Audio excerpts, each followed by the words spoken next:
Yo, what's up? This is Denver from Jackson. About you guys in the peach. Coming up with a steak, baby. Alright, so I got my timer set for 15 minutes, so I'm going to try to go as fast as I can.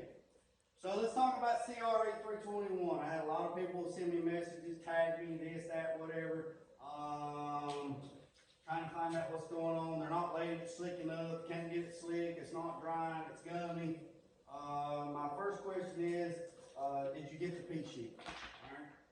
In this little handy dandy book that all my guys got when they took my refinish and restoration class, they got this book with all these P sheets and all this stuff in there. So my question is, did you follow the P sheet? And your answer is probably going to be no. Somebody up the road told me how to mix it, or the guy at the store told me how to mix it, and I just winged it. Well, my next thing is, do you write down all your stuff? Meaning, write down everything that you do, meaning if you were out that day and I walked into the booth to take over where you left off, I could pick up your notebook and I could read your notebook and I could see everything that you did step by step. They can even see what you eat for lunch, you wasn't feeling that good, your belly was hurting, everything. Write it down. Because we can't remember it all, fellas, so when something happens, you can go over your cheat sheet, your notes, and you say, okay. And then you go online and you start asking questions and say, well, this is what I did.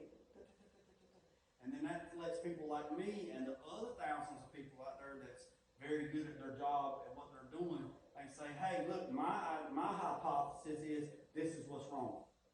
All right? You know, it's like I tell my students, 6 plus 3 is 9. 10 minus 1 is 9. 8 plus 1 is 9. What's all they got in common? 9. It don't matter how you get there as long as you follow the basic operation procedures. Okay?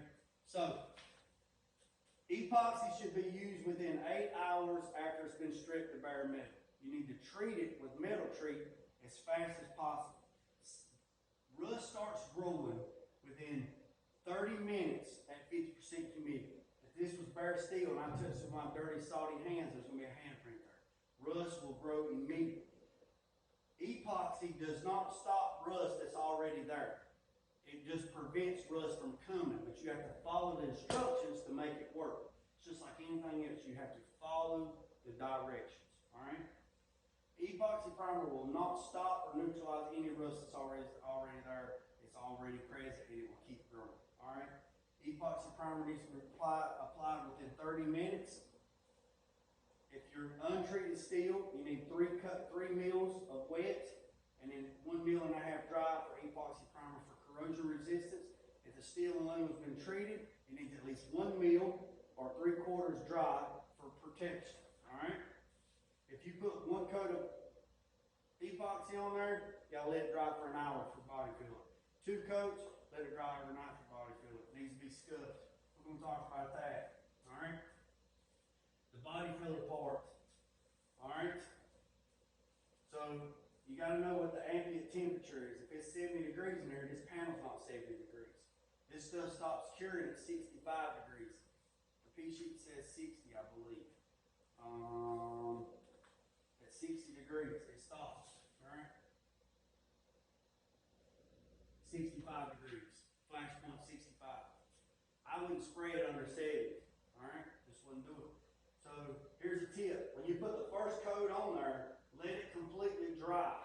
Not cure. Dry and cure is 2 different things. When it's dry, I know it says last time 10 to 15 minutes, but let it completely gas out and dry where you can take your finger and do that right there. It's still chemically bonded. Then put the second coat on there because the chemicals is going to hit the chemicals. My TM showed me that for 30 years. That's a little trick. And it works out phenomenal. Been doing it for decades. All right. Let that flash off until you drive your finger across it and it's completely dry. Then put the 3rd coat. This is a 2-coat system, but it doesn't say this in the P sheet, and I wasn't told by PPG to do this. I'm just telling you, I have put 4 coats on it and let it dry. Let it sit for 2 weeks. Got it coated and block it, and no problems whatsoever. Been doing it since this stuff came out. All right. So. Next thing is, this stuff is great for cold rolled, hot rolled, stainless, galvanized aluminum and plastic and fiberglass. Should be cleaned with all get all the grease and the oil and the gel coat and release agent, get all that stuff off before you put anything on it, anything, even your bumper covers. When you get your bumper covers, fellas, you gotta get that gel, release agent off of it, or you're gonna have failure. All right, this stuff mixes 2 to 1.5. All right, this stuff mixes 2 to 1.5. All right. So this stuff says right now that you can spray this stuff with a 1/4 to 1/8 tip at 50 to 70 psi, and with a conventional 1/3 to 1/6, 10 psi at the cap. 2-coat system, let it dry within 10 to 15 minutes. Above temperatures above 60 degrees.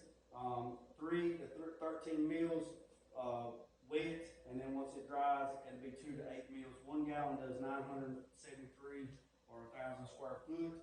To touch is 90 to 120 minutes. To handle is 2 to 3 hours. But paint film is not fully cured within 7 days. Drying time varies depending on the film build, color selections, temperature, humidity, and degree of air movement. All right. So it says it can be 1 hour to 4 days. After 4 days, the primer must be sanded before recoating. To top coat it, 1 hour to 4 days, medium wet coat should be applied. After 4 days, the primer must be sanded before top coat, or CRE can be reapplied to itself up to 2 weeks. That means if I spray this thing and I let it sit for 13 days and I cleaned everything and I waxed the grease remover, I could put more epoxy on it. I'm not doing that, fellas. So let me tell you how I do it. This panel was stripped of bare metal, which it was. Metal treated, dry it. Make sure it's dry within 8 hours. Then I epoxy. I mix it 2 to 1.5. I do not use a 1/8 tip. I'm going to make some people's heads explode when I say this right here. I use a 2.5, a Sada 100 BP 2.5. I spray at 45 psi, full throttle, full tilt, full to the wall. I put 1 good medium wet coat on it. I let it dry. I leave the fans on. I let everything run. I let it completely dry to touch. I come back. I mix another cut. I mix another thing up, 2 to 1.5, and I use DT reducers or I use shot line reducers. And if it's 70 degrees, I use 85 reducer. If it's 85, I use 95. If it's 95, I use 98. If it's over 100 and some degrees, I don't even mess with it. All right? I don't believe in retarder or any of that stuff like that. After the 3rd coat is on there with a 2.5, I let it go. I let the fans run, and I let the fans run for a couple hours, get the gases out, get the solvent out, let it gas out. I let this thing sit for 2 weeks, and then I guide coat it. And then I block it with 120 or 150, then I do all my body work on it. Okay, Jay, let's say we're not going to do it like you were going to run a 1/8. Okay, if you can get Cre321 out of a 1/8 tip, mixing it 2 to 1.5, you have done a feat because it is a job. So, if you put the 1st coat on there, let it completely dry to touch. Put the 2nd coat on there, and you're done. Walk away, let the fans run, let it keep running. You're going to have to bust this stuff up. The airflow is what busts this stuff up. Imagine, if anybody uses this, you better give me some street cred. If you're going down the road and there's a big raindrop, you don't have to turn on the water. You don't have to turn your windshield wipers, okay? But if it's a missy piss rain where it's just foggy mist, it covers your glass and you got to keep your glass clean. Imagine that.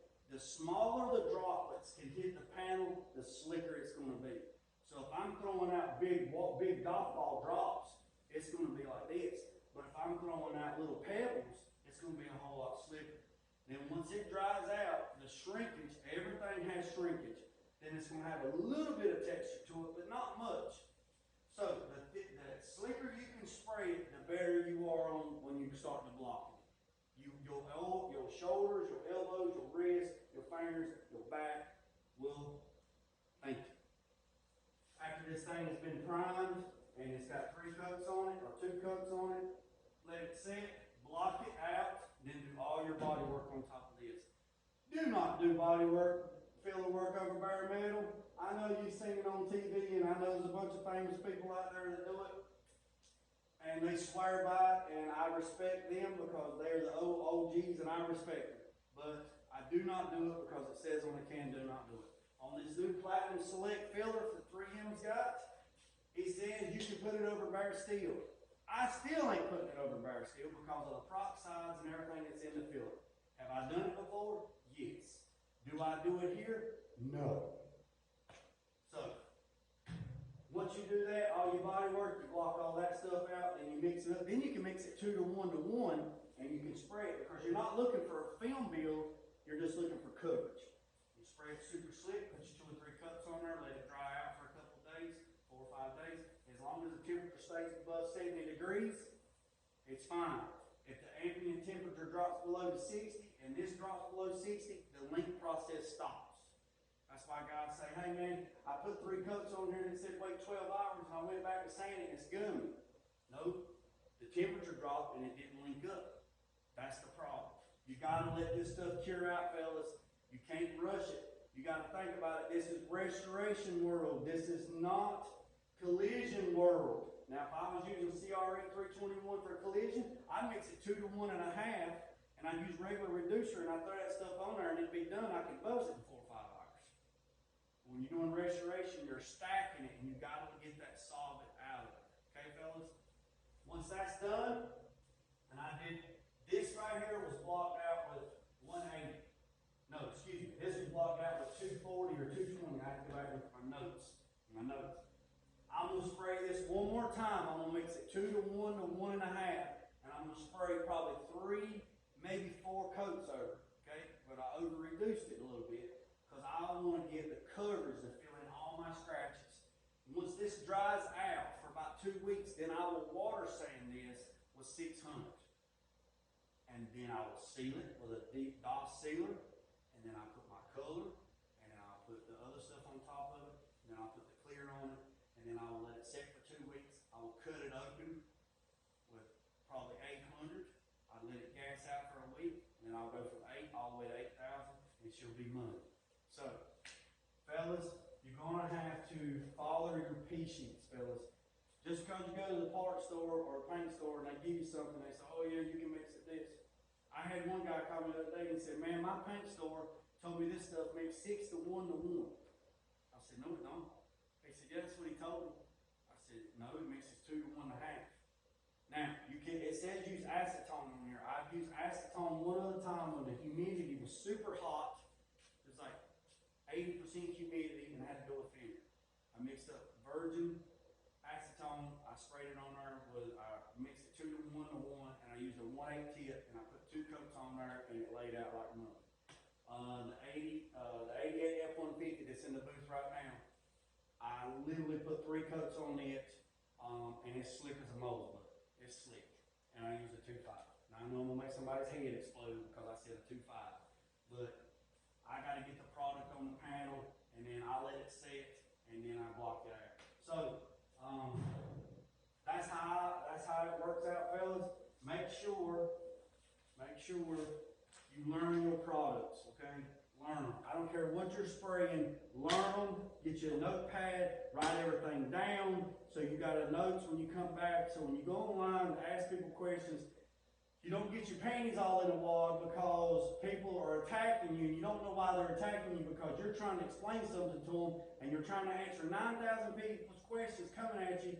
If you'll write down all your notes and then once you put your notes on there and you say, this is what I did, and people that do this for a living and kind of know what's going on, they can say, oh, it's probably a humidity problem. You got too much moisture in the air. Not in your lines, in the air. Or your ambient temperature wasn't right. Or your airflow wasn't right. Make sure you write down everything. That will help you out not getting frustrated when you ask them questions because you should be able to write a notebook, a notepad, and leave it in the booth, and you're out today, and I come in the next day to go to work or take over where you're at, and I can pick up right where you're at and never miss a beat. Okay? So fellas, I hope that helps anybody. I'm going to have another refinishing class in the spring, just trying to get the dates worked out. I appreciate every single one of you. If you like this video, give me a thumbs up, give me a like, give me a share. If there's something you want to talk about, shoot me a message. I'll make another video. I appreciate you. Remember what I said, don't worry about the man up the road. Don't worry about the man up down the road. Sweep off your own front porch, put God first, like Lucy and Greg. Peace, love, and chicken grease. I'm out.